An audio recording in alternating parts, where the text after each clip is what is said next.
If you're not willing to go in there and face yourself, you're not gonna find anything. You're gonna live right here on surface, man, right here on surface. So if there is an ending to this world and there is somewhere to go and there's a judgment, you're gonna get there and you might see a chart. And that chart may tell you who the fuck you should have been. And now you get the rest of your life to think about that. Man, I could have lived a much better life if I just would have just suffered a little bit more. If I just would have went in that and realized I had so much more. But fear and the 40% and living here versus living here, being afraid, stop me. Your biggest enemy, the most important conversation you will ever have in your life is the one you have with yourself. You wake up with it, you walk around with it, you go to bed with it. Eventually, you're going to act on it, whether you're good or bad. You have to. That's why the whole thing about this book I have, it's about you. It is about you. It's strictly about you finding who you are. So many people die, live 100 years, never fucking know who they are. Never know who they are. You have to look in that mirror and know there's so much more in here, man. Because I can literally right now be a 300-pound guy spraying for cockroaches still to this day. If I did not look in that mirror and say, there has to be more to this. This can't be it. And then willing to go into it, dive deep into it, and give all I have to find it. So that's what all that's about. Let's say there's 10 people in this room, and we're all mediocre. But I'm the best of the mediocre people. I now think I'm great. I'm great. We surround ourselves around people that make us feel great. They tell us what we want to hear. The second we put ourselves amongst the uncommon people, we don't like that feeling, that challenging feeling of that person who's waking up at 3:30 in the morning and say, hey, push your on, we're going for a run. We don't like that challenge. We like that person who says, hey, you know what, man, I don't feel good today, man. And they say, oh, it's okay, brother.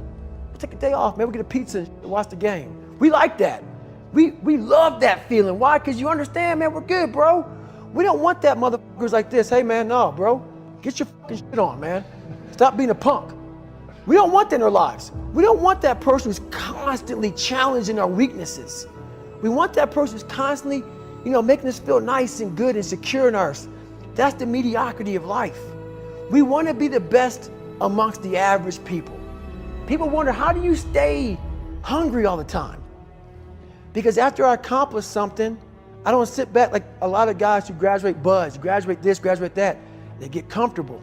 They wonder why I'm getting weak, man. I don't know, I lost my edge. What's going on? Because once you hit the top of the fucking mountain, guess what happened? I'm good. I'm good, so you wonder why you're falling down now. Because once you reach the top of the mountain, you got to build another one. That's mediocrity. There's a lot of people in mediocrity who have a nice resume, but they're one-timers, man.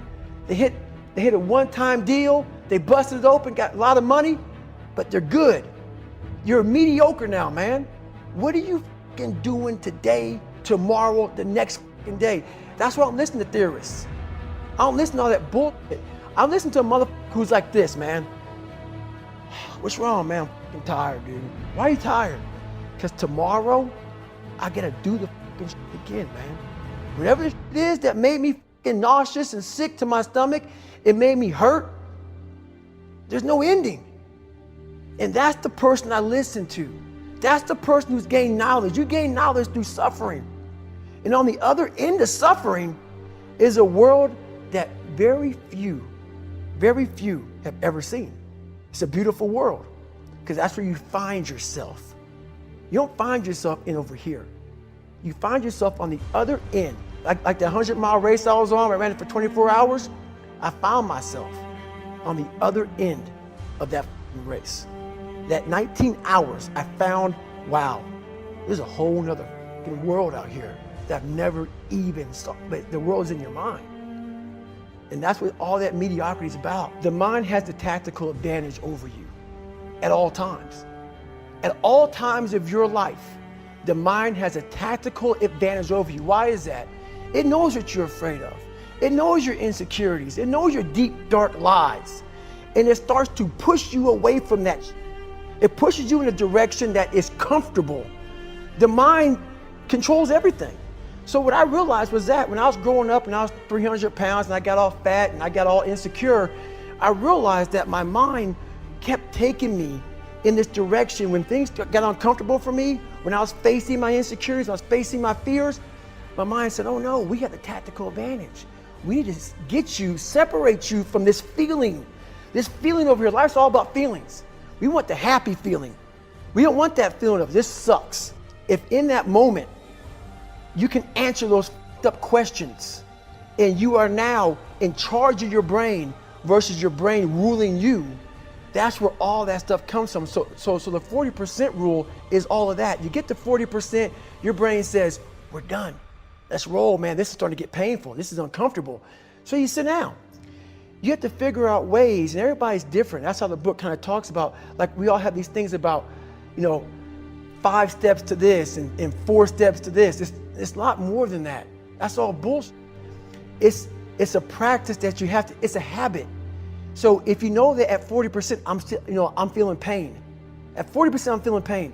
That's where the 40% rule kicks in. Now it starts. Okay, I'm feeling pain.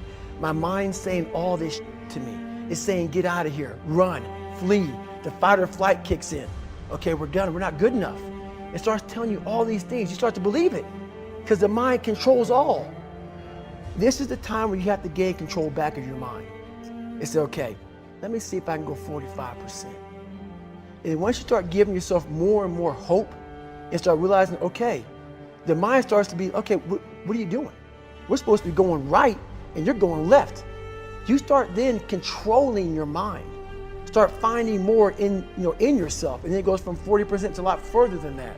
But that's the start of it though. Get to the spot where your mind is saying stop. Wherever that is, you gotta get there first.